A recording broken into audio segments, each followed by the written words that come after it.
Hi friends, అందరికీ welcome back to our channel Hency vlogs 2.0. అందరికి hi చెప్పేసావా? ఈరోజు ఎక్కడికి వచ్చినాం మనము?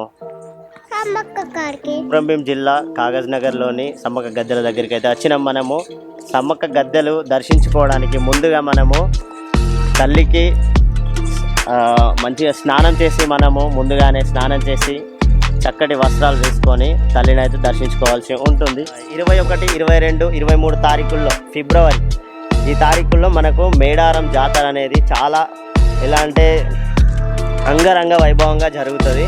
అది మొదటగా మనకి తల్లులు వెలిసిన దగ్గర ములుగు జిల్లాలో అయితే కనుక చాలా బాగా జరుగుతుంది మేడారం. అందులో భాగంగా మనకి అందరు భక్తులు అక్కడికి వెళ్ళలేరు, అంటే చిన్న చిన్న భక్తులు ఉంటారు, సో పేద భక్తులు ఉంటారు, అందులో అందరూ వెళ్ళలేరు కాబట్టి అంత దూరము. సో ప్రతి జాగలో ప్రతి దగ్గర మనకు సమ్మక్క సారక్క తల్లులు అయితే వెలిచారు. ఈ చుట్టుపక్కల ఉన్న గిరిజన ప్రాంతాల ప్రజలు ఎంతమంది అయితే ఉన్నారో కనీసం 1,00,000 మంది వరకు ఈ 3 డేస్లో ఈ దేవిని దర్శించుకుంటారు. అందుకోసమని మా హెన్సవా, నేను ఇటు చూడు హెన్సవా మంచిగా రెడీ అయ్యి వచ్చినాం. మస్తు ఎండ కొడుతుంది ఇక్కడ. భక్తులు అయితే ఇక్కడ స్నానాలు చేస్తారు. స్నానాలు చేసి నేరుగా వెళ్ళి తల్లిని దర్శించుకుంటారు. దర్శించుకొని వాళ్లకు ఆశీర్వాదాన్ని తీసుకుంటారు, తల్లుల యొక్క ఆశీర్వాదాలు తీసుకుంటారు. భక్తులు ఎవరైతే ఉన్నారో వీళ్ళందరూ ఇక్కడే ఈ చెట్ల కింద 3 రోజుల పాటు నిద్రలు చేసి ఆ తల్లిని కృపా కటాక్షాలు మన పైన ఉండాలని కోరుకుంటారు. ఇక్కడే వంట చేసుకొని ఇక్కడనే తిని ఇక్కడనే పడుకొని 3 రోజులు ఆ తల్లిని కళ్ళ నిండుగా చూసుకొని వెళ్ళడం అయితే జరుగుతుంది. సో మనం ఎంట్రెన్స్ లో అయితే ఉన్నాం. ఇప్పుడు చూడు మనం వచ్చినాం గుడి దగ్గరికి. సో మేము గుడి లోపలికి అయితే వెళ్తున్నాం. మరి గుడిని చూడండి. కాగజ్ నగర్లోని కొమరంభీం జిల్లాలో ఉంటుంది. ఇది కొమరంభీం జిల్లా కాగజ్ నగర్లో ఉంటుంది. గత 8 సంవత్సరాల నుంచి అయితే ఇక్కడ మనకు మేడారం సమ్మక్క సారక్క జాతరలు అయితే ఇక్కడ జరుగుతుంది. ఆ తల్లి యొక్క ఆశీస్సులు మన పైన ఉండాలని కోరుకోండి. నేనైతే ఎల్లప్పుడూ కోరుకుంటాను. తల్లి వాళ్ళ ఆశీస్సులు మీ పైన ఎల్లవేళలా ఉండాలని మనసారా కోరుకుంటున్నాను. ఇక మరి ముందుకు వెళ్దాం. మరి తల్లిని చూపిస్తాను.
సో ఇక్కడ మనకు కనిపిస్తుంది సమ్మక్క తల్లివారి గద్దె. ఇది దీనికి ఎదురుగానే మనకు కనిపిస్తుంది శ్రీ పగిడిద్ద స్వామివారి గద్దె. ఇక్కడ వాళ్ళ సమ్మక్క వాళ్ళ భర్త అయిన పగిడిద్ద స్వామివారు. అక్కడ మనకు కనిపిస్తుంది సారలమ్మ తల్లి గద్దె. అక్కడ సారలమ్మ తల్లికి స్ట్రైట్గా కనిపిస్తుంది మనకు అక్కడ గోవిందరాజు వారి గద్దె. అంటే భార్య భర్తలు ఇద్దరుగా ఇక్కడ కొలువు తీరాలన్నట్టు.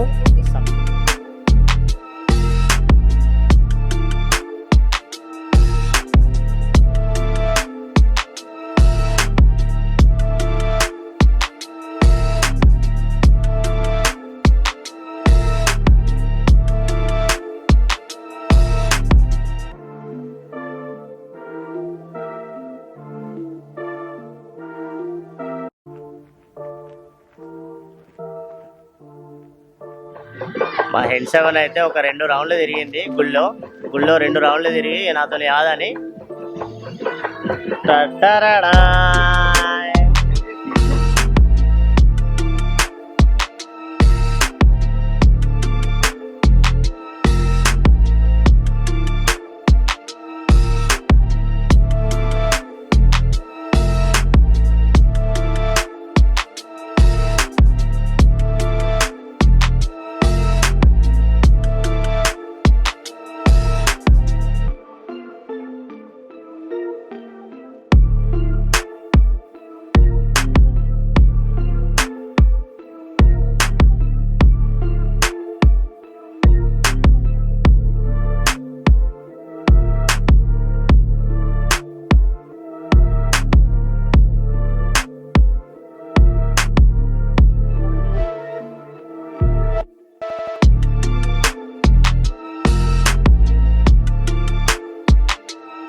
సో చూసి ఆనందించారని అనుకుంటూ మళ్ళీ ఒక వీడియో బ్లాగ్తో మళ్ళీ కలుసుకుందాము.